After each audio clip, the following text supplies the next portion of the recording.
All right.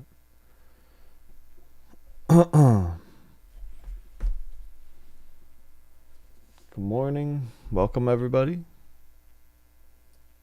on all the socials and on Zoom. We're going to give it another minute, and then we will get started here.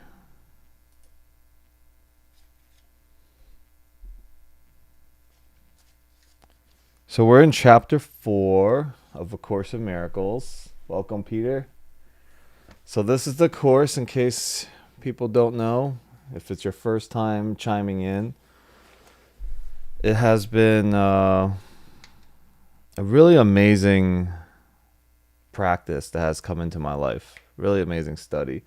I feel like since I picked up the course, since I started studying it, my life has become a lot more clear, because the course really shares and tells you that everything is really black and white. There is nothing gray in between, right? We complicate all of this worldly 3D stuff by allowing ourselves to believe that we can follow both teachers that the course mentions. So the course mentions that there are really only two teachers. One is, of course, the ego, and the other one is the Holy Spirit. All right, so both of these teachers, it's a perspective in which it dictates your experience. Right, so if you follow the teachings of the ego, ultimately it results in conflict. It results in the experience of lack and the belief in separation. And if you listen to the Holy Spirit as your teacher, you will find love on the other end. You will find unity. So spirit unites, ego divides. All right, and this year I have decided that on these calls will be a little more structure, which will go through one section of a chapter every single call. And we've made it all the way to chapter 4, section 2. If you have not been here, it's okay, right? The course isn't every single aspect, and every part of the course is whole on its own. So it stands alone. There's no order of difficulty. There's no order of importance. Okay, the entire course, probably each chapter stands on its own. Every section, every sentence, every paragraph also does. But it's important that you kind of go in order when you go into the chapter. So it's not like you just go to chapter 4 and skip right to section 5 or something, right? There's a kind of order in which the course takes you gently into opening your heart and your mind to God and to spirit. So on Wednesday, we went through right teaching and right learning. I think this is such a profound section because so many of us, are out there, we're sharing. And in sharing, you're really teaching. You're teaching what it is that you believe to be real in your mind. The Course says that teaching is inevitable. You are always going to be teaching what you believe is real. Okay, so if we just put that aside, okay, no matter what, we are always teachers. And at the same time, a teacher is a student also. Right? The way that I see it in my mind is the teaching itself is like a fire. And then all we're doing is we're dancing around the fire, and the role of student and teacher is always shifting. Right? At any given moment, you are a teacher, and at any given moment, you are also a student. And I think that part of it also allows our minds to be open. Okay, a huge part of understanding the Course is to be open. Anytime that you actually have your own opinions and what you think you already understand, that actually gets in the way of truly allowing the Course to flow into you. Okay, so when we read the sections, the invitation always is to take what you think you already know and put it aside. Right? If you've already studied the Course, still take it, put it aside. If you already have preconceived notions about what the Course is, about spirituality, about God, great. But put it all aside and allow this moment to teach us about this moment. Right? The readings of here and now, like we don't really know anything. the trying to figure it out, the trying to understand it, the trying to compare to what I already know versus what I don't know, that actually gets in the way of, like, right now being able to absorb the words behind the words here. All right, so a little bit of intro. I know there's some new people on Zoom. There's some new people on social that I see. And this is a new time that we've shifted to noon. I'm still kind of testing it to see if this is a good time for everybody. You know, sometimes I feel like if I stick a call in the middle of the day, you know, people become too busy, right? If it's like the first thing in the morning, we just hop on like, yeah, okay, great. I can still be in bed and still listen to it at the same time. You know, there's I'm still testing it out. All right, so this is, for now, on Sundays, we're just trying out what noon looks like. Last time I did noon, there was a lot of people that I haven't seen, so I like that. Yeah, maybe we'll switch it around to give more people an opportunity to join. But my goal, personally, is one day, beyond all the doing I'm doing in the 3D world, is to just have a Course in Miracles like radio show for like 5 hours a day, and have people call in and we just have conversations. You know, I've been studying the course for 7 years. I've been teaching it for 4. And, you know, I feel just so blessed because it's kind of like, this is almost like my own therapy, right? I get to sit here and share what's going on in my life and actually apply the course to it. And at the same time, it's like everybody else gets to share their experience. Yeah, and it keeps me in the work with the course. All right, so this call is, for me, it's like an accountability thing. So, oh, yes, okay, Jay. And Tess Nova, welcome, sis. Okay, so we're going to get started. I'll just get started into the reading. This will open us up. Actually, you know what? I'm going to pull a little card for us to open up this call here today. So here's my Course of Miracles deck of cards. Like I've shared in the past couple calls, that I love when, you know, all my spiritual sisters and, you know, whoever bring their deck of cards, and then they start, I don't know, just think it's cool. They're like, here, this is your past, this is your present, this is your future. I'm like, I'm going to get a deck of cards, so why not Course of Miracles? Okay. So today's card that we open up with is, I am entrusted with the gifts of God. And the back says, you can wait, delay, paralyze yourself, or reduce your creativity to almost nothing, but you cannot abolish it. You know what's really crazy? That I pulled this card out of this deck. I have another thing that has a whole ton of A Course in Miracles cards, and I pulled the same. There's like 500 cards in there. I pulled the exact same thing. I don't know. Crazy. All right. So that's going to start us off.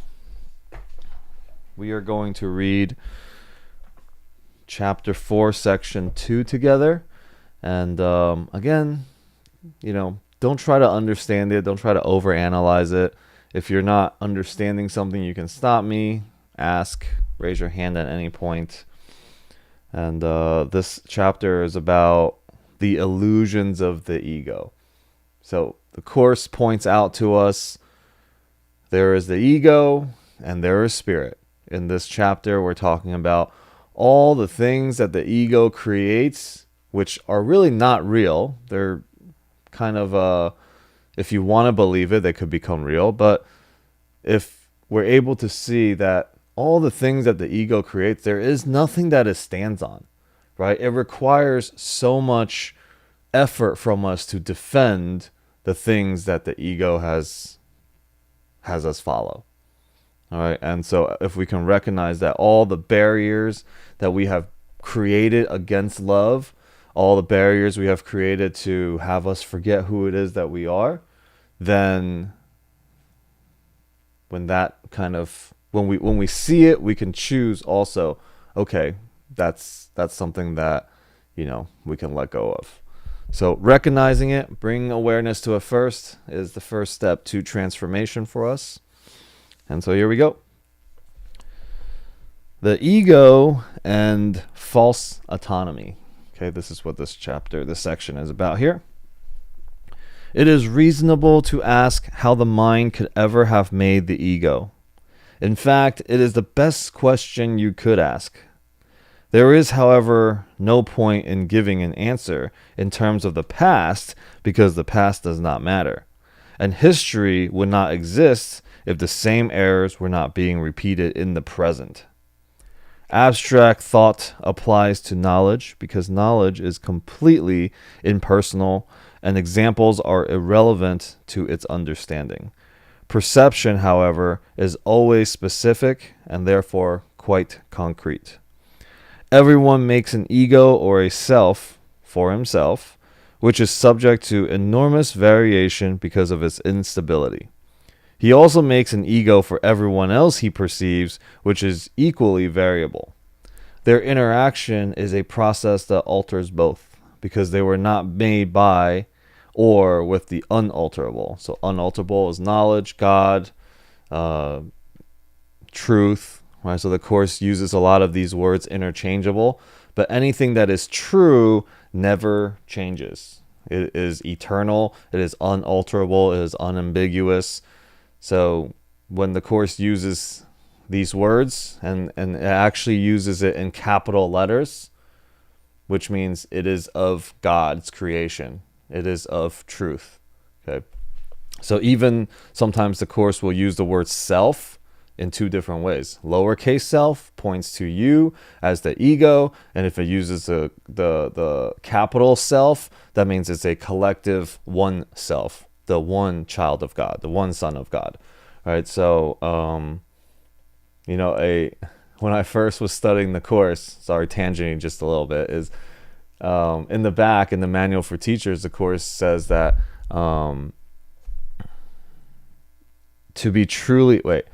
the teacher of God is generous for selfish reasons. And in the beginning, I didn't understand the lowercase, capital case self. I'm like, what? This doesn't really make sense. But if there is no separation, if what I do for you is for me and what I do for me is for you, this collective one self, that means we are generous to others for selfish reasons with the capital S. So that was kind of tangenting off to that. But, if anybody is reading the Course, sometimes we're like, oh, we don't get it. But very little subtle capital letters and lowercase letters, really, that's what it's pointing to. It is important to realize that this alteration can and does occur as readily when the interaction takes place in the mind as when it involves physical proximity. Thinking about another ego is as effective in changing relative perception as in physical interaction. There could be no better example that the ego is only an idea, not a fact. Okay, so let me just read that line one more time. Thinking about another ego is as effective in changing relative perception as in physical interaction. There could be no better example that the ego is an idea, not a fact. We can heal anytime our brothers and sisters are behaving insanely. We can actually heal them by perceiving the sanity in them. Okay, and I love using quantum physics as an example that things change and behave differently based on the way that it is observed.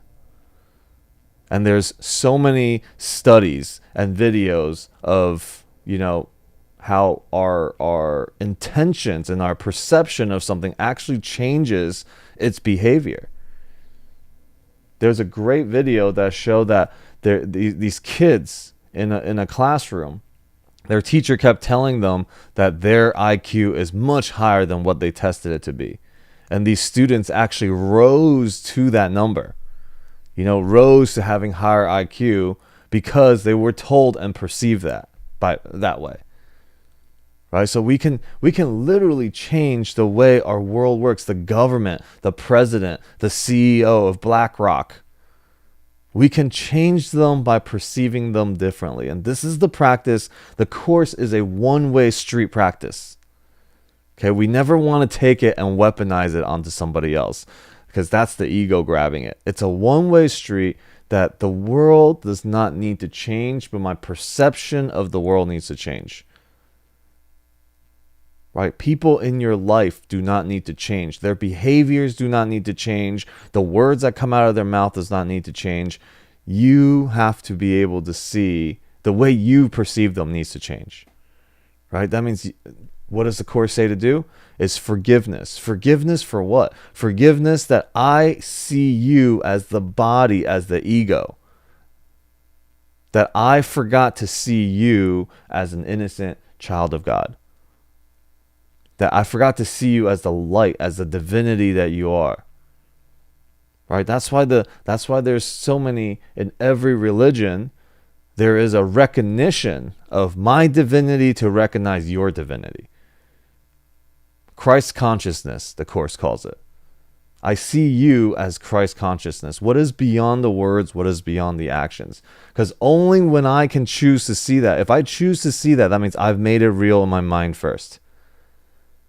I've changed the perception that I have of you from an ego character that I've made up in your mind, right? Alex is a real estate teacher, investor, Course in Miracles teacher, all these things. That is still just, it falls way short from who I really am as an extension of love and God and light. Right? And anything that you can think of yourself as, even as abundant and amazing and whatever it is that you can think of yourself as, it is still going to be short from who you really, really are. And all the forgiveness that we can ever pray for is to remember what we already have and who we already are. Every single conflict, every anxiety, every problem we ever have comes down to the fact that we perceive there is a lack in us and something outside needs to fulfill it. Every relationship problem starts there. Every investment, money, any problem you can think of just comes from that. Okay, that we forgot we have no lack. So then where is the source? How do we not feel alone? How do we not feel like God has our back? That everything happens for our greatest good. It's always an expression, an expansion of love and light. See, that is what is always happening. This is the heaven on earth right now, is for us to recognize that that is always happening. And when I don't see that, my alignment, my will is not with the universe. It's not with God, right? I'm in contraction. I'm in separation. I'm in fragmentation versus expansion. And this works with everything. It works with money. It works with the way that we give ourselves freely, energetically. Last week I had shared that, we think that we're giving from a well that we've created, our own cup, let's call it. All right, but there is a cup that we give from that is infinite. And it never draws from our energies. We actually feel more alive in the recognition that we have infinity to give. Sometimes people are like, don't you get tired and exhausted from talking to so many people and doing these things? I'm like, no, because I am truly practicing, like, it isn't my energy that I'm giving. I am just a channel. And the more I give, the more I actually recognize the capacity in which my channel is. And if you think about money, it's the same thing. People that hoard and try to save, and every single penny, every single dollar, they start to close their own channel. It's all energy. Money is energy. Everything is just energy. The more we allow it to flow, the larger it becomes. The more we recognize how big of a channel we are, we let more of this love and money and whatever come flowing through. Okay. Your own state of mind is a good example of how the ego was made. When you threw knowledge away, it is as if you never had it. This is so apparent that one need only recognize it to see that it does happen. If this occurs in the present, why is it surprising that it occurred in the past? Surprise is a reasonable response to the unfamiliar, though hardly to something that occurs with such persistence. But do not forget that the mind need not work that way, even though it does work that way now. Think of the love of animals for their offspring and the need that they feel to protect them. That is because they regard them as part of themselves. No one can dismiss something he considers part of himself. You react to your ego much as God does to his creations, with love, protection, and charity. Your reactions to the self you made are not surprising. In fact, they resemble in many ways how you will one day react to your real creations, which are as timeless as you are. The question is not how you respond to the ego, but what you believe you are. Belief is an ego function, and as long as your origin is open to belief, you are regarding it from an ego viewpoint. When teaching is no longer necessary, you will merely know God. Belief that there is other way of perceiving is the loftiest idea of which ego thinking is capable. That is because it contains a hint of recognition that the ego is not the self.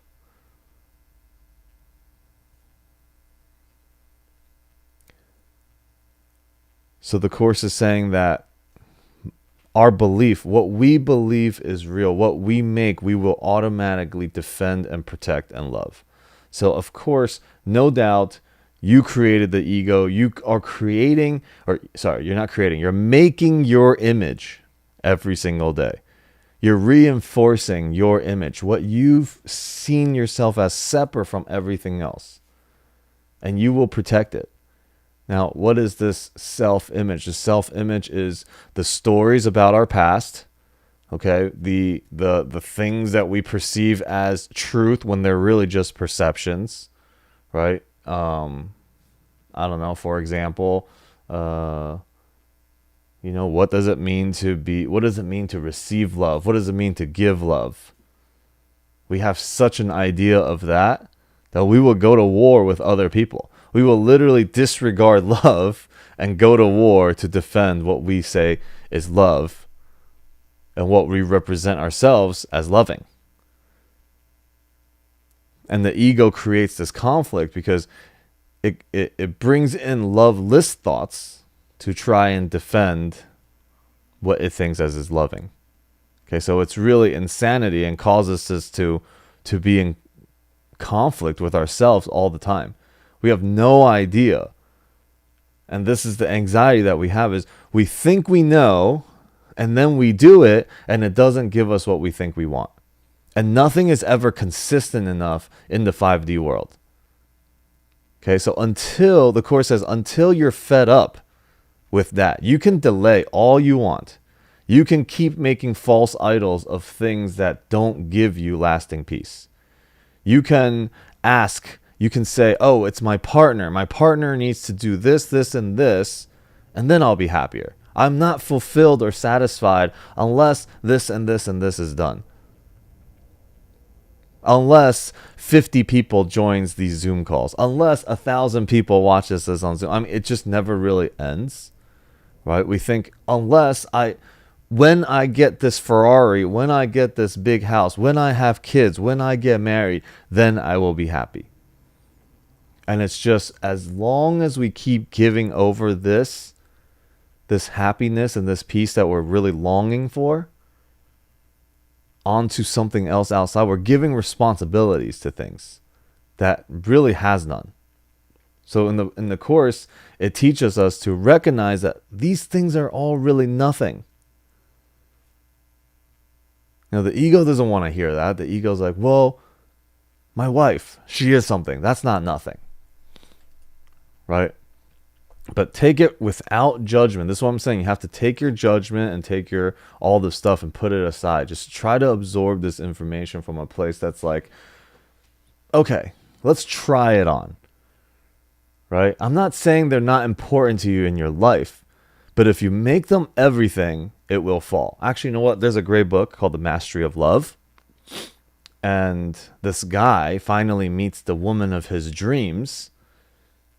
They fall madly in love. And then the example in this book is he goes and gets the star, right? Gets a star, and it's like, this is all my love and everything. And hands the star into her hands. And puts it in her hands. And immediately, all the fear and all the other things, like the responsibility of this person's happiness and heart and everything is in my hands now. She drops it. And it shatters. And that's the perfect example. Like he did not need to go and do all of that. Right? Because your happiness and peace and all that does not belong anywhere else but inside you. And so where do you find that? And that's the practice with the Course. The practice with the Course is, how do we find peace? How do we feel like we're not alone when we are alone? Like when we are not around people. Somebody asked me, I was like, you're good at being alone. I'm like, I never really feel like I'm alone. Because I've been cultivating and practicing being a channel, faith, trust with God. I'm like, something is around me all the time. Something's taking care of me all the time. And as I train my mind to that, that is what I will see. This is what the body and the 3D world, this is how it works. The more you train your mind to believe in something, that is what you will see. And then what you will see will dictate what you will experience. But it takes practice. If we just let the mind wander and we have zero discipline in interrupting the ego, it will just occupy, and you will become more and more distracted, more and more confused, more and more anxious about life. Undermining the ego's thought system must be perceived as painful, even though this is anything but true. Babies scream in rage if you take away a knife or scissors, although they may well have harmed themselves if you do not. In this sense, you are still a baby. You have no sense of real self-preservation and are likely to decide that you need precisely what will hurt you the most. Yet, whether or not you recognize it now, you have agreed to cooperate in an effort to become both harmless and helpful, attributes that must go together. Interesting. Harmless and helpful. Your attitudes even towards this are necessarily conflicted, because all attitudes are ego-based. This will not last. Be patient a while, and remember that the outcome is as certain as God. Only those who have real and lasting sense of abundance can be truly charitable. This is obvious when you consider what is involved. To the ego, to give anything implies that you will have to do without it. When you associate giving with sacrifice, you give only because you believe that you are somehow getting something better, and can therefore do without the thing you give. Giving to get is an inescapable law of the ego. Giving to get is an inescapable law of the ego, which always evaluates itself in relation to other egos. It is therefore continually preoccupied with the belief in scarcity that give rise to it. The whole perception of the other ego as real is only an attempt to convince itself that it is real. Self-esteem in ego terms means nothing more than that the ego has deluded itself into accepting its reality and is therefore temporarily less predatory. This self-esteem is always vulnerable to stress, a term which refers to any perceived threat to the ego's existence. Oh, that's interesting. Stress is always vulnerable. Stress is a term which refers to any perceived threat to the ego's existence. That's a great way to put it. Let me underline this thing. How did I not have this part underlined?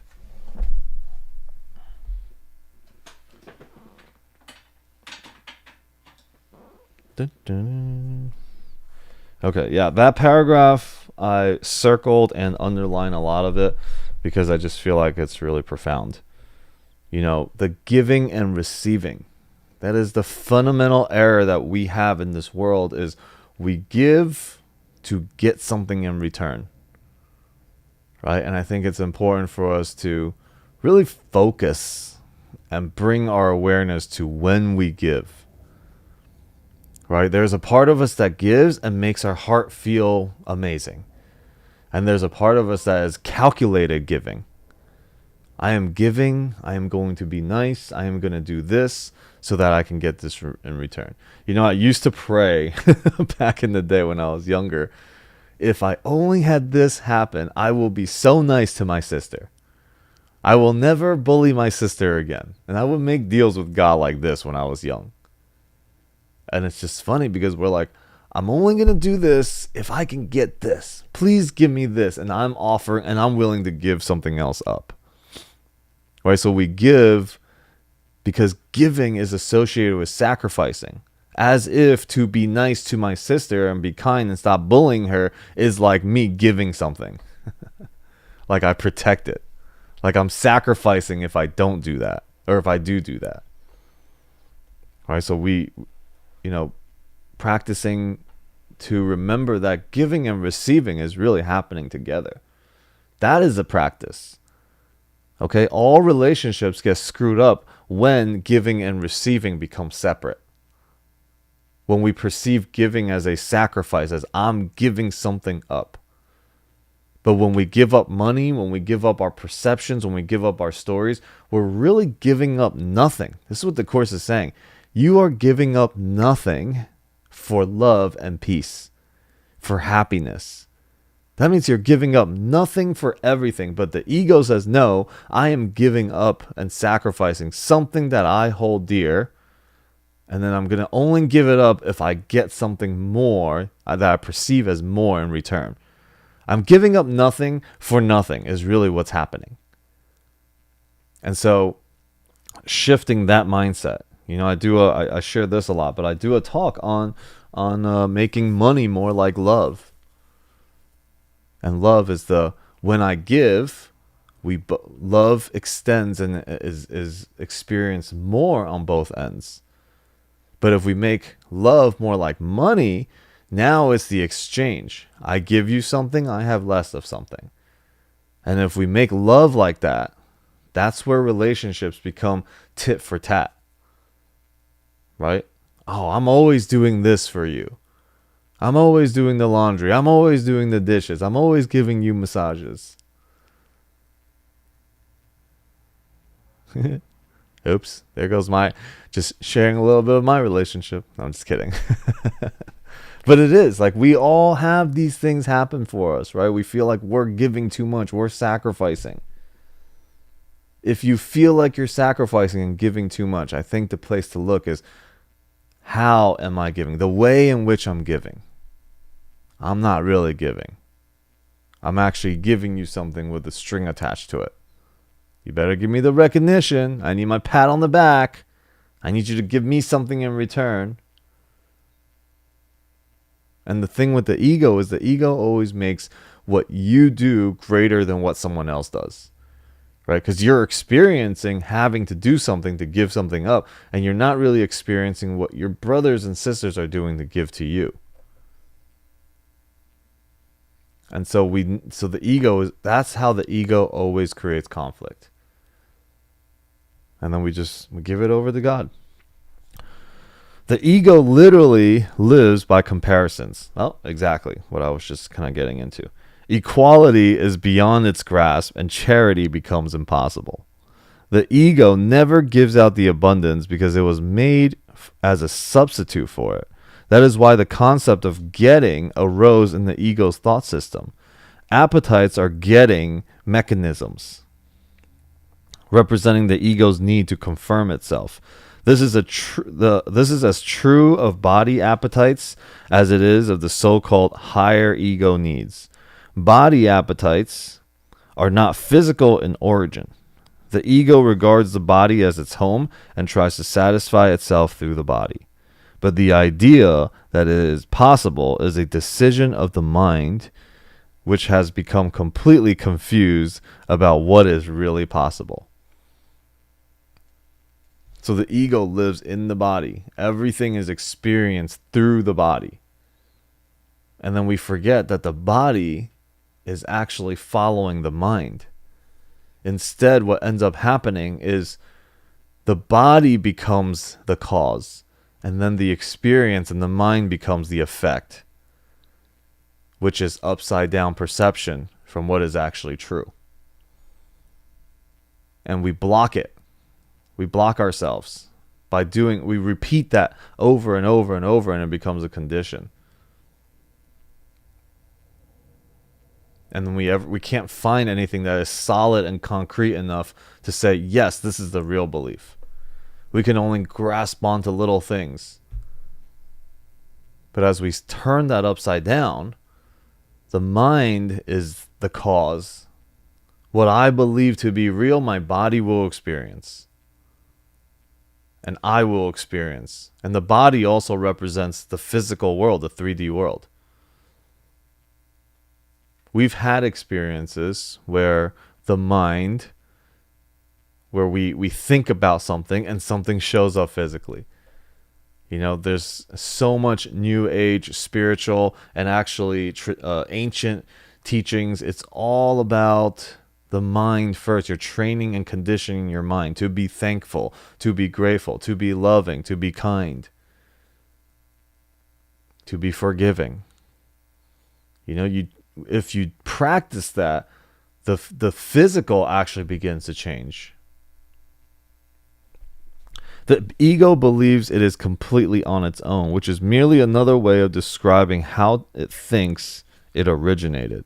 This is such a fearful state that it can only turn to other egos and try to unite with them in a feeble attempt at identification, or attack them in an equally feeble show of strength. It is not free, however, to open the premise to question, because the premise is its foundation. The ego is the mind's belief that it is completely on its own. The ego's ceaseless attempts to gain the spirit's acknowledgement and thus establish its own existence are useless. Spirit, in its knowledge, is unaware of the ego. It does not attack it, it merely cannot conceive of it at all. While the ego is equally unaware of spirit, it does perceive itself as rejected by something greater than itself. This is why the self-esteem in ego terms must be delusional. The creations of God do not create myths, although creative efforts can be turned into mythology. It can do so, however, only under one condition. What it makes is then no longer creative. Myths are entirely perceptual and so ambiguous in form and characteristically good and evil in nature that the most benevolent of them is not without fearful connotations. So last week our practice was actually coming into today's call that I don't really know the difference between evil and good, between good and evil, right? Like everything we do is to challenge the ego's thought system. Right? The ego does not want, it will find evidence all day that I know what's evil and what's good. You know, and the example I shared last week is if we zoom into our cells and we zoom into our bloodstream with a microscope, every single part of it is in conflict with each. There's a war going on all the time. The white blood cells are fighting things. Right? There's wars going on inside your body like all day long, your entire life. Something is battling something. Now, what's evil and what's good there? Right? And we don't even really know because we zoom out on another level. It's like, oh, all of this battle has to happen. All this conflict has to happen so that harmony is now on this existence. This body exists because of that happening. Right? And then we zoom out more. We have conflicts in the world, human beings, everybody fighting each other, and there's all this stuff happening. Then what is the zoomed out version of that? How far can you go? This is that like witness, consciousness. being not stuck inside this, what we see with our eyes and our ears. There's an intelligence that is behind all of it.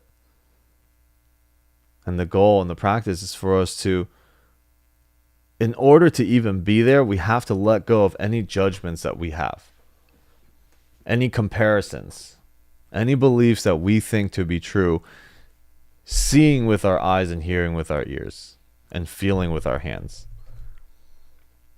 Because none of this is consistent enough. You know?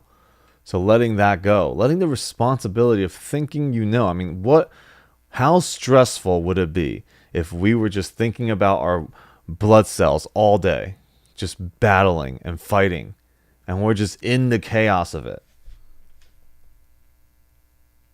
And then if we zoomed out, we're like, we don't even think about that ever. What a release, what a letting go of all this burden on your shoulders. So same thing, when we come into our daily life, conflicts, anxieties, worries, I'm not good enough, they're not good enough. Like, how much energy do we spend worrying about all this stuff? How do we get out of it? How do we escape it? We got to align our will to the will of something greater, to our Creator, to our Father, to God. I don't know how it's going to turn out. Well, you know what? It's not up to me anyways. So yeah, this letting go of I know what good and evil is, that takes a lot. That takes a lot of challenge to the ego. Myth and magic are closely associated, since myth are usually related to ego origins, and magic are the powers of the ego ascribes to itself. So the Course made a distinction earlier about creation versus make, what's true versus magic, right? Magic is we give things. Myth and magic is us giving things over, temporarily healing effects, temporarily happiness. We give these attributes over to something outside of us. Sometimes it is needed for us when we are in too much of a fearful state. For example, if we have cancer, if we're dying and we're just so fearful that we can't even think about, giving it over to spirit, then we may need to give some healing attributes over to chemo, to other things in the 3D world, so that we can find hope. And through hope, we can find some peace. Right? So, but really, you're not your body anyways. So if the body is to be laid down, should there be fear around that? When you're in that spiritual space, no. When you're in the knowing, no, it doesn't. But in the ego, in the separate self, when we have to let this body go, this is the ultimate sacrifice. This is the ultimate loss of ego identity. Death is the final, what is it called? Whatever the word I'm looking for is, but the final test or the final showing that you are separate. You are your body. But if we're like, oh, okay, well, if I am just a mind and it is connected to the universe, then I will just return to that. I will lay this body down because it's no longer necessary.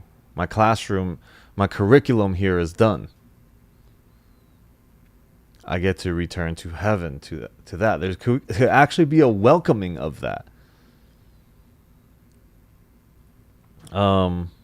Anyways, so myth and magic are closely associated, since myth are usually related to the ego origins, and magic to the powers of the ego ascribes itself. Mythological systems generally include some account of the creation and associated with its particular form of magic. This so-called battle for survival is only the ego's struggle to preserve itself and its interpretations of its own beginning. This beginning is usually associated with physical birth. So this is how the ego thinks it is created. This is how the ego thinks you are created. It is associated with physical birth because it's hard to maintain that the ego existed before that point in time. The more religiously ego-oriented may believe that the soul existed before and will continue to exist after a temporary lapse into ego life. Some even believe that the soul will be punished for this lapse. However, salvation does not apply to spirit, which is not in danger and does not need to be salvaged. Spirit is always in perfect form and in perfect harmony. The ego thinks itself as separate from that. And so because it is separate, the Course actually says we invented this whole system of there's a separate God. We actually give God the attributes of the ego. We make God more like us rather than bringing ourselves up to God. Salvation is nothing more than right-mindedness, which is not the one-mindedness of the Holy Spirit, but which must be achieved before one-mindedness is restored. Right-mindedness leads to the next step automatically, because right perception is uniformly without attack, and therefore wrong-mindedness is obliterated.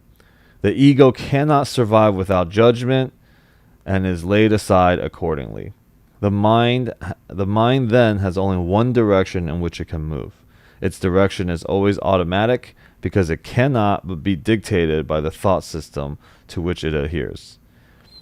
It cannot be emphasized too often that correcting perception is merely a temporary expedient. It is necessary only because misperception is a block to knowledge, while accurate perception is a stepstone towards it. So there's right perception, right-mindedness, wrong perception, wrong-mindedness. It isn't a judgment of right and wrong.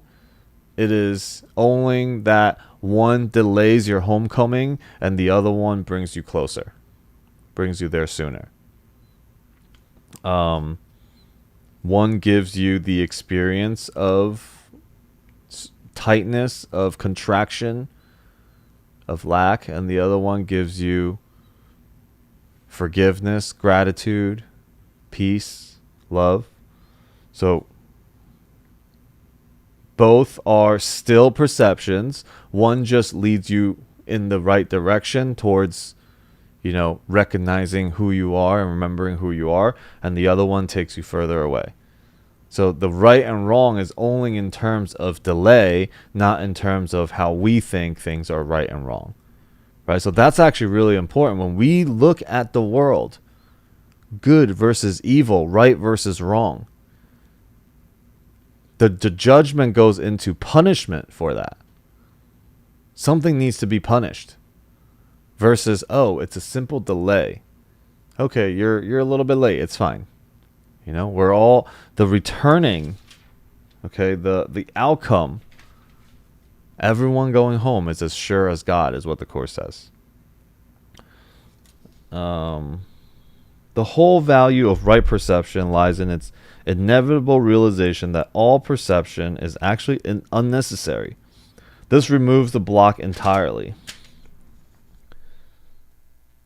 You must ask how this is possible as long as you appear to be giving in this world. This is a reasonable question. You must be careful, however, that you really understand it. Who is the you who are living in this world? Spirit is immortal, and immortality is a constant state. It is as true now as it ever was or ever will be, because it implies no change at all. It is not a continuum, nor is it understood by being compared to an opposite. Knowledge never involves comparisons. That is its main difference from everything else the mind can grasp. So, this is the ego and the false autonomy. Okay, the autonomy is not in the ego. Your autonomy, your salvation is in remembering spirit and who you actually are. Okay, next section on Wednesday is actually really great because it's love without conflict. That's going to be a good section. That title will probably draw more people to this call as well, and I'm excited for that on Wednesday. Yeah, so that's this section. That's whatever. Open it up for anybody to share, ask questions. Whatever's on your mind is meant to be in this space now. Shared or not, it's here.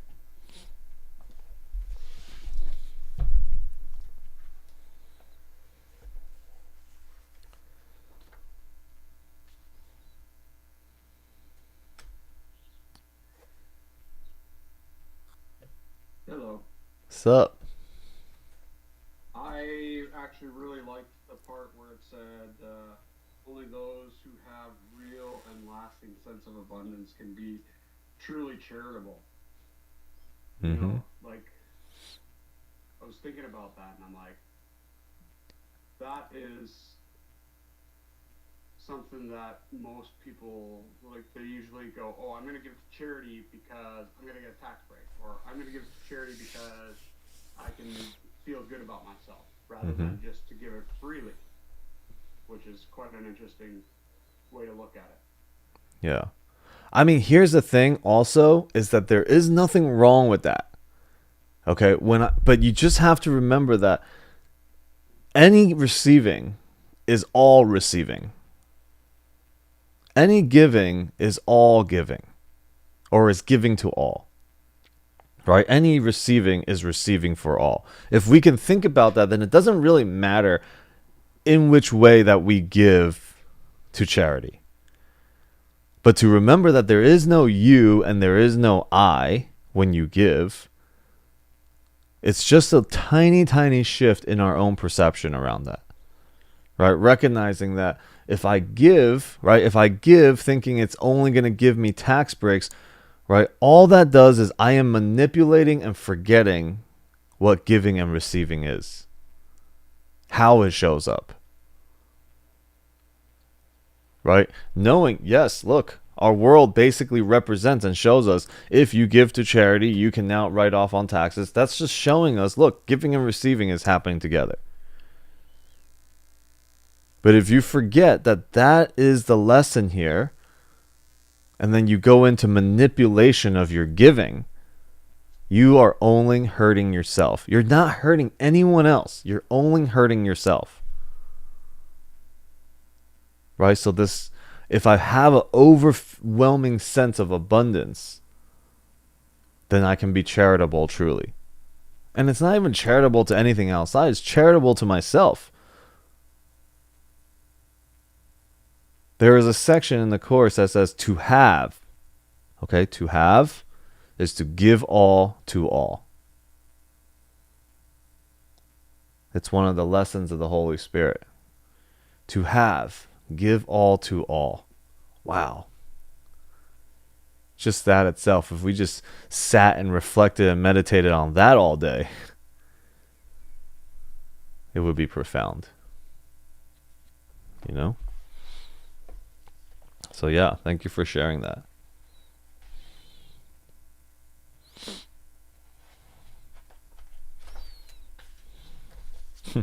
I have so many bookmarkers in this Marianne Williamson book, A Year of Miracles. I almost can't now open it like randomly. It's going to a bookmarker every time. Let's see what Marianne says about all this stuff. Day 67 on A Year of Miracles. Today I will be a friend to myself. Okay, sure. No one is going to accept me if I don't accept myself first.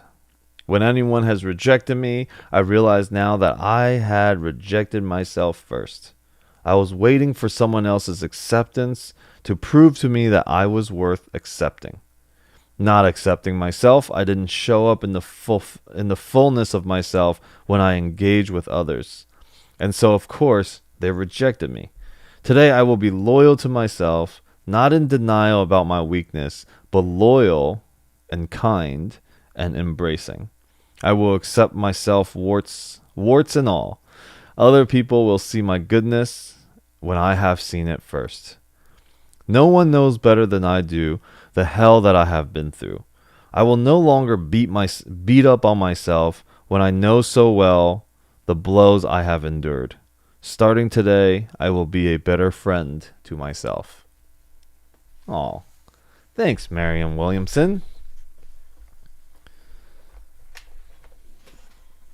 Okay. For online, sorry again, I don't really read the messages there. But yeah, anybody else want to share anything? And welcome, Claudia. Thank you. Happy to be here. Yeah. Tribe. Awesome, awesome. Welcome back to United States. Yes, totally. Very big culture shock to go from Peru to the US, but I think I am adjusting very well.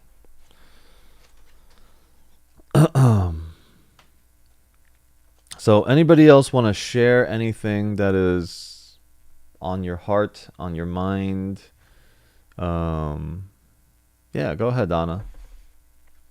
So I like what Marianne Williamson's quote was there that you were reading about being a friend to yourself, and it kind of feels important where I am because I just feel like sometimes I just like carry the weight of my past with me, and I don't know quite how to let it go. Hmm. So maybe there's something in that being a friend to yourself, but I was wondering if you had more thoughts about that. Yeah, so since Marianne's message here kind of inspired that conversation, we judge ourselves super hard because we judge others, we judge our past. So if you think about your past, like what is it that you're still holding on to in terms of judgments of others in which you're now, you can't escape that judgment yourself, right? So if we think about our past, it's like, who are we blaming? Who are we not letting go of? Who are we not forgiving? Right? So like recognizing first that no matter what I do, I can't escape my own judgment. In certain times we think, oh, I'm judging because I know better. We elevate ourselves to make ourselves feel better temporarily. But really what that does is later on down the road, that comes back and bites us. Because it was loveless thoughts. The act and the thought of separation and judgment is actually loveless thoughts. Loveless thoughts come back and create more loveless thoughts. And so I think about the past, like if you recognize, yes, I'm bringing so much of the past into the present and I'm living in the past, then every time that comes up, God, I give it over to you. Show me a different way to look at that. You know, instead of being a victim to it, show me a different way to look at it. Let love and light shine onto this thing, this idea, this thought. You know, if it's a person, let love and light, let loving thoughts come over this thought of this person. Right? If you try to count on yourself, it doesn't work because you're pulling from past. You're pulling from the ego, pulling from your own judgments and perceptions. And since you created it, you will cherish it and love it because you believe that is real. One of the first steps is to recognize what we made is not real. Our thoughts about our past is not real. See, the ego is very much like, what? What are you talking about? The ego is not happy. Does not really want to hear any of the things that we're saying right now. So it might look like confusion about it. It might look like not understanding it. It might look like I need to check my phone or I need to take a nap from it. Right? Just completely go into distraction mode. That's why when we feel the resistances to things, like it's good to lean more into it. Like, what is that about? Right? And have the courage and the willingness to look. And then once you look, be like, okay, hello, I acknowledge you. Here you go, God, take it. This was where the seed was planted for this wrong-minded thinking. From this perception about something. From the loveless thoughts coming in. That's where it was planted. Okay, here you go, God, take it. Like, may I let more love and light into those things. Because the traumas and the past things and the people wronging us and us unwilling to forgive, that's our way of protecting what is an illusion, the false. See, truth needs no defense. That's when you know. When you're like, oh, I don't even need to defend it. I have no interest in defending. It doesn't even recognize the opposite, the counterpart. Spirit does not recognize the ego because it has no idea that it exists. The ego constantly needs to be reinforced because it's made up. So we have to keep constantly reinforcing it. See, this is a way for us to gauge. Oh, here I go again. If I need to defend myself, of course it's the ego coming out right now. If I say something and then all of a sudden I feel like I need to defend it. Ooh, okay. Hey, ego. What's up?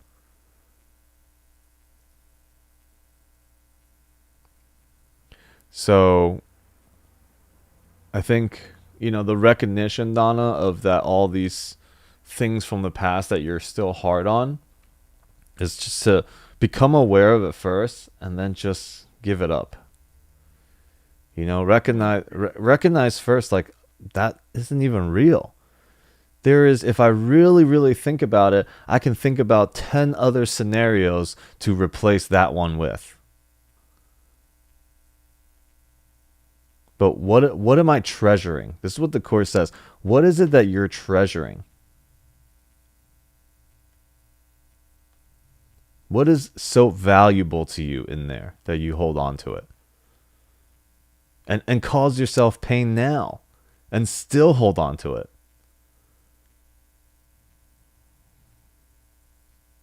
Right? So it's a constant connection to source, to trust, to faith. Everything is about deepening our connection to God, to the universe. When that connection is there, the rest just fades away. So I hope that helps a little bit. And I know, Donna, this is like, we talk about this conversation quite a lot, and it's awesome because we all get to remember that there are things in our own past that we are treasuring. That's a great conversation. Thank you. Yeah, it's like my identity. This is 38 years of treasuring a whole bunch of stories, Even the shirt that I'm wearing. Why do I like it? It comes from a whole bunch of stories in the past. Now, they're all nothing. That's what the Course is saying. Don't overthink it because it's nothing. If you bring loving thoughts to it, then you will experience more love.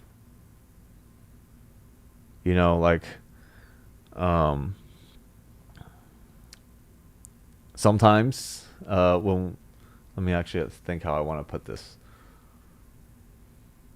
Like my wife, she'll be tired and she'll just say like, oh my God, what's wrong with me? I want to be energized, but I'm tired.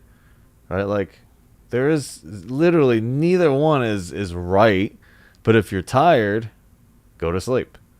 Right? But the resistance of making something wrong and bad, that creates more tiredness. Like saying hi to it, not even giving any more thoughts. Like if you need to rest. Right? But we hang on to it. She was hanging on to it. Oh, it's wrong that I'm tired right now. Right? So if the first part of giving anything over is to just accept it first. Accept it for what it is. Say hi to it. There's no need to deny it and resist it. All right, so what else? What else? What else? We got a little bit more time here.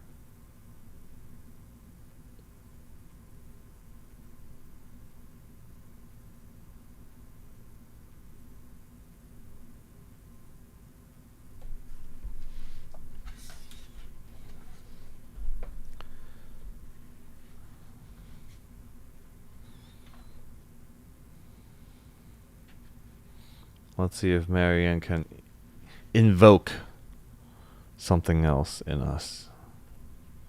Ooh, okay. So this is great because we think about our work as separate from our calling. Let's call it our passion. We work because we need to pay the bills and this and that. So, Marianne, she actually has a great book called The Divine Compensation. And I think this may come from there. Day 182. May my work become my ministry.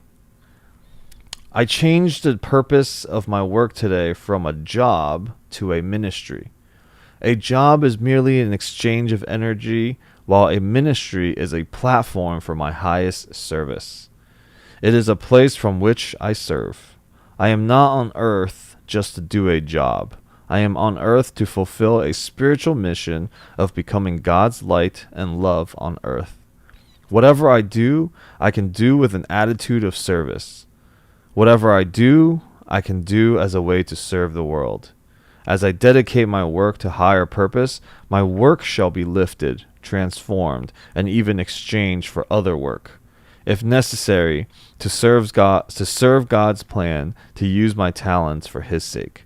Dear God, I surrender my talents and abilities for the purposes of love. May my work become my ministry, and all I have and do to be used by you. Thus shall I experience the joy of knowing that what I do is for a higher cause than my mortal mind can know. Amen. May my work become my ministry. Like such a tiny, simple shift to change your experience about your work and your job. Because at any given point, as long as you're out there doing anything, you can serve people.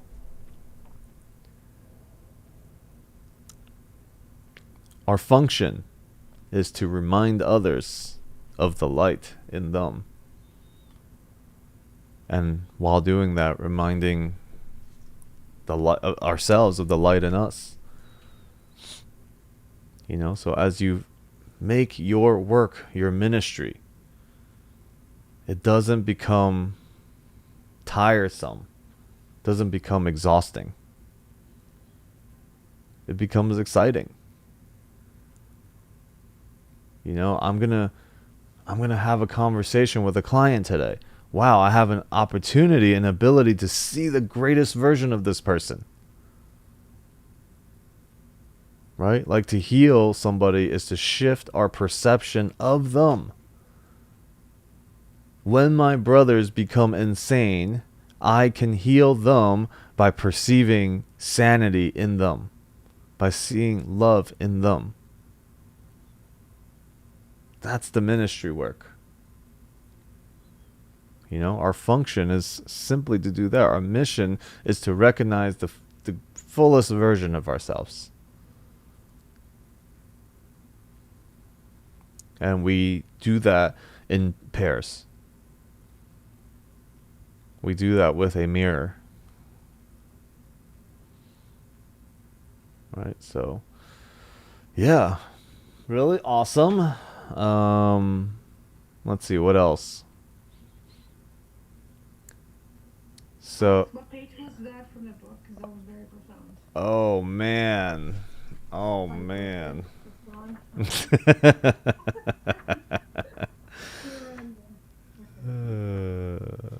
Yep. She gone. What was it even? I think it was may I make my work my ministry today. I have a question. Yes. So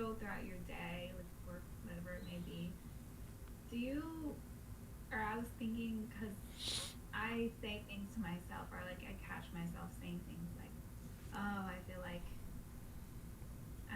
my job is taking from me. It's taking from me." Like there are like certain things that I will say that like bleed into like my perception, and so I've been working and like practicing on like interrupting my thoughts. But is there like, besides just like saying it mentally in your head, like I don't know, like should I just like write it down, like throw it in a jar somewhere? Like I don't know how to like get rid of these like little tiny words that like okay, I can overall like practice applying like these teachings, but when these little keywords, if you know, it just takes that one little word or thought to just like take over your full perception, if that makes sense. Yeah, of course. So here is what I'll say the Course says. Okay. There is no need to master fear. It's about mastering love. Okay. So the more you're trying to fix this thing, whatever it is, that there's a problem with it, right? Because the reason why it's a problem is because you take it too seriously. That's what the Course says. We forgot to laugh. Okay, we took the idea of there somehow we could be something separate than God, than being in this infinity space. And that became a serious idea. And our entire lives and everything we're doing is trying to overcome and fix that. And the fact that we try to fix it and overcome it is what makes it more real and bigger and bigger and bigger.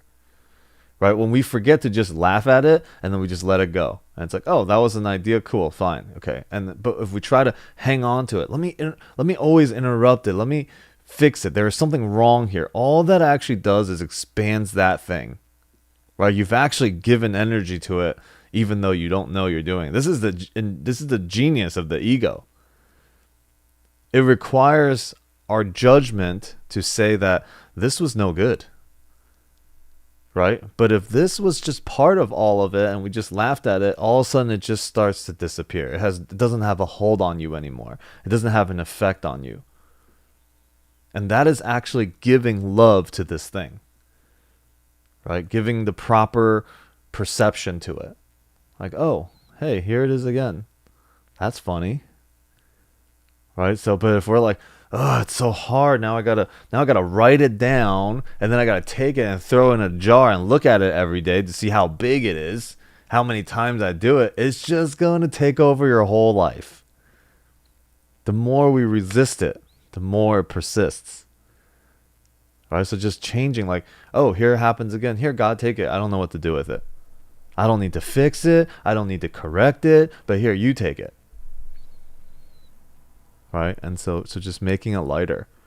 We always try to overcome these things. Like we work so hard, and this is the spiritual practice, and people are like, oh well, I gotta go through it. I just gotta keep going through this every single time. I gotta just go in and just making it bigger and bigger, and it's inevitable that it just continues on, right?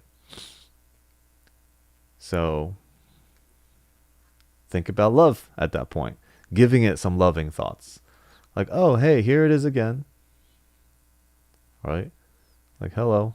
I don't need to do anything with it. So, yeah. Hopefully that helps. It's going to take a lot of practice, obviously.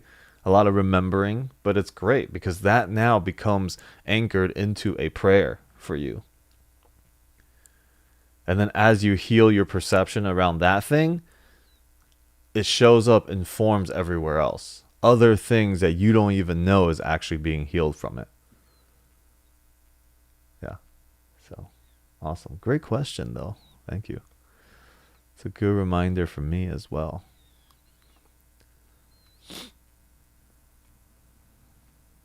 Yeah. Well, so Don, who's here, we are throwing an event this coming up Saturday on 4/20.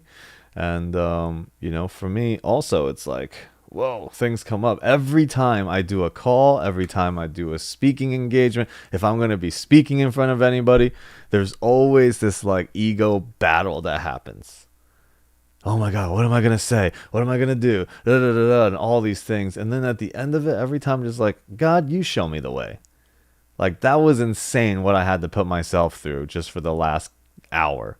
Right? Being worried about the presentation, about who's going to be there, about what does it mean? Do we want 20 people there, 60 people there? What is actually successful? Is not changing one person's life enough?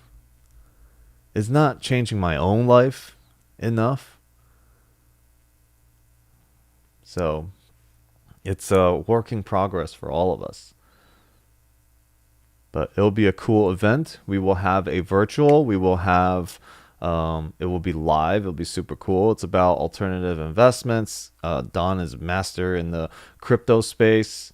Basically like a almost passive investment through his automation with the bots. I teach real estate, multifamily. We're going to talk about lending, and yeah, a lot of amazing things happening there. Really cool people. But, you know, it's a great stage for me. This is my ministry, right? It's not work. If I think about it as work, it becomes very heavy and stressful. But my ministry, what is the message that wants to come forth from me, from God, through me to you? You know, and for me, I'm just, right now, I just am embracing the larger and larger stage in which I get to play on. You know, more amazing, beautiful people that become a part of the tribe. I become a part of their tribe, and they become a part of my tribe. And through community, there's a sense of, okay, belonging. There's a sense of, I am not alone. Right? Like, my purpose in life for everything that I do is to bring people closer to God. That's it. And then I forget that. And then I think it's about money. I think it's about this, and I think about that. And I'm like, oh, shit. It's about bringing myself closer to God. Right? So, generosity for selfish reasons with a capital S. All right, couple more minutes here. What are you guys hearing? What are you guys thinking? I was just wondering, for the event, is the live link for virtual going to be on your main page? On the main page. What does that mean? On what main page? Website, or like, is there somewhere where we can like access it, or? Yeah. I think I sent an email out, so if you find my last email, it should have all the things. We went to all my contacts. Sorry for blasting everybody, but I'm excited about it. What am I looking for right now? I'm looking for the event page thing.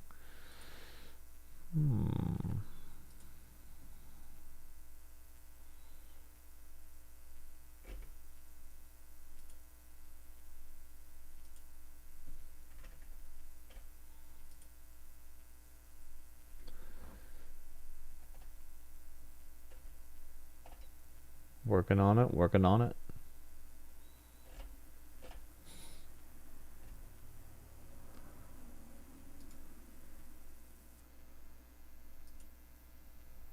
Okay, I think I found it. Yeah, it's the Freedom formula. Yeah. Okay, thank you. Okay, yeah. So I think that's the thing, and then you guys can just use Alex 50.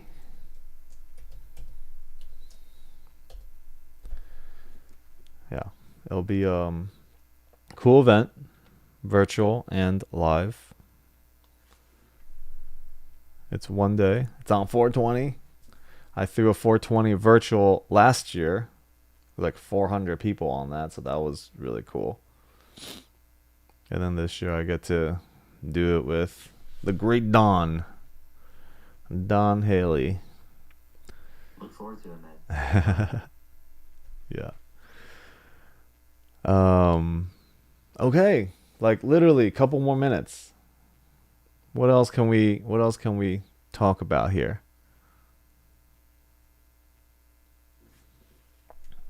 Anyone else? Anyone that is new, first time here, want to say hi, introduce yourselves.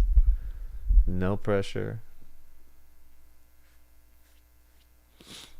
Yeah. Lots of live events happening on 420. Everyone's got the same idea.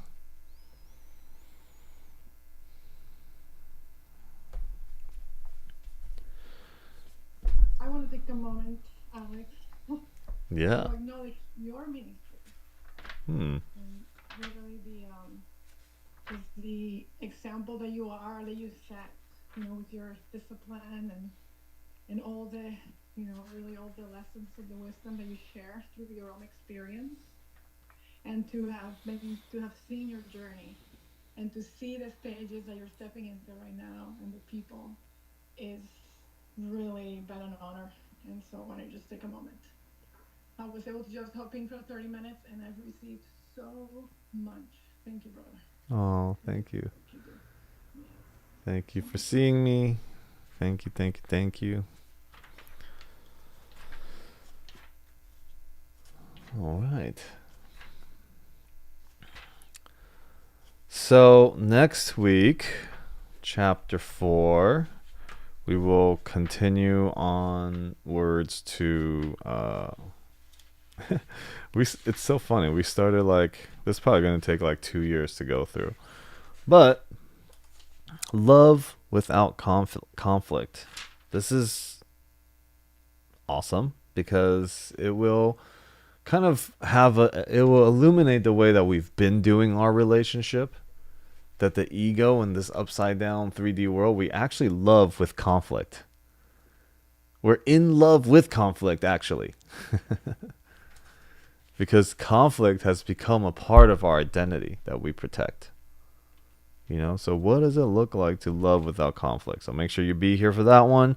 Join in on that conversation. It is Wednesday at 10 a.m. Eastern, 7 a.m. Pacific.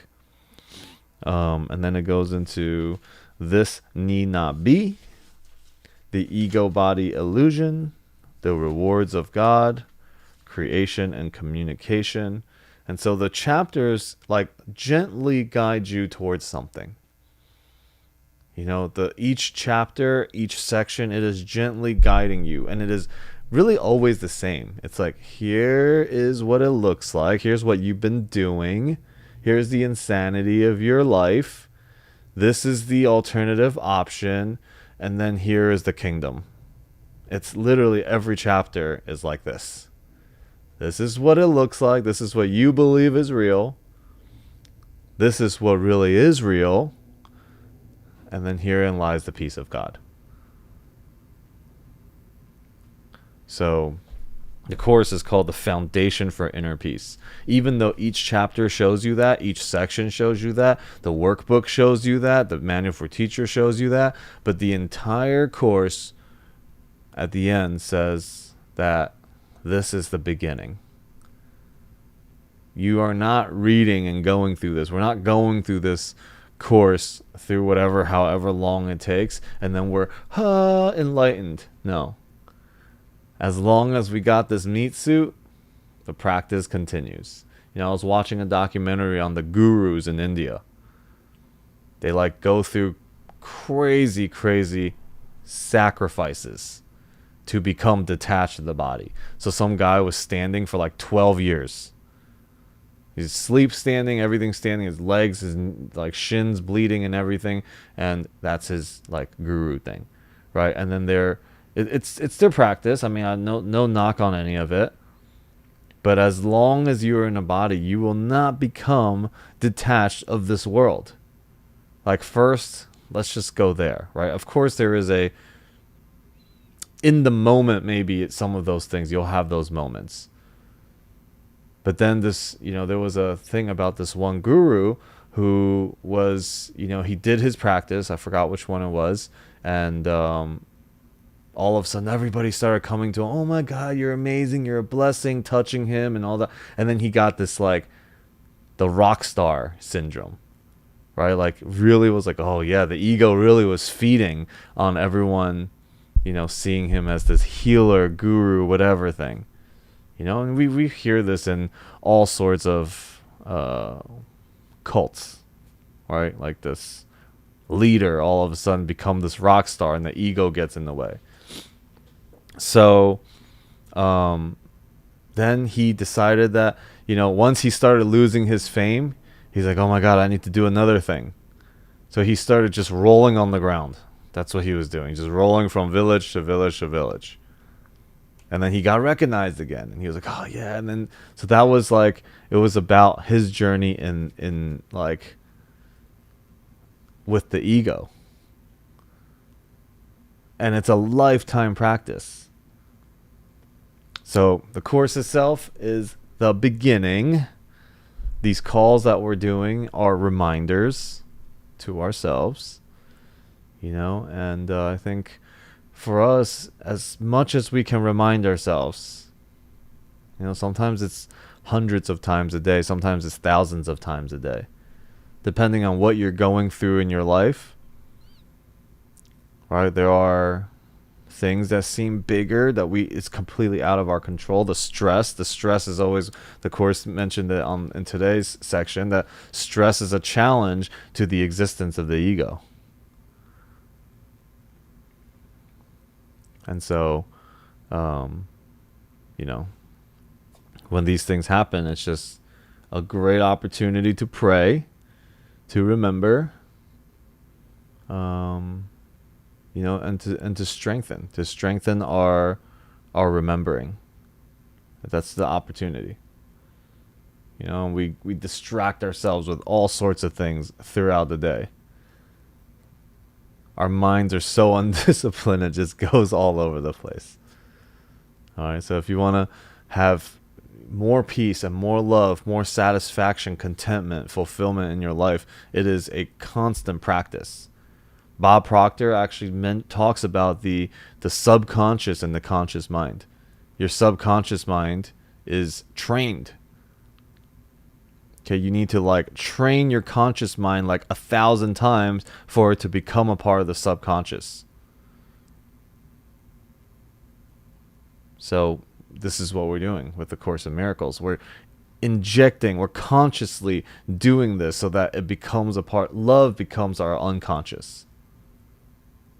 And then we automatically see it everywhere. Somebody cuts us off while we're driving, we see love. We respond with love. And I'll end it here with the only proper response to anything throughout your day. Okay, so from now to Wednesday, our new practice, the one before this was, I have no idea what's good and what's evil. Our new practice from today to then is the only appropriate response to anything is with love. The highest love that you can possibly imagine, that's how you respond to everything from today to Wednesday. Try to keep that as a practice. Right? You might see somebody yelling at each other. You might see something that's just disturbing, and then you judge it, and it's no, the only response is with love. That means I can send love, right? In the presence of lovelessness, I can heal by perceiving love there. So, practice for today, from today to Wednesday. Just made it up on the spot, but I think it's great. I will do the same thing, and we will reconvene and discuss how that experience was. And also, it will be funny and cool to also realize, oh my God, it's Wednesday. I actually did not remember to do any of that at all. All right, so cool. Thanks for joining me here. Happy Sunday, everybody. Have a blessed day. And, thank you so much for being here and being a part of this discussion and co-creating. All right. So have a fantastic Sunday. Don't forget, the only proper response is with love. Ciao, everyone.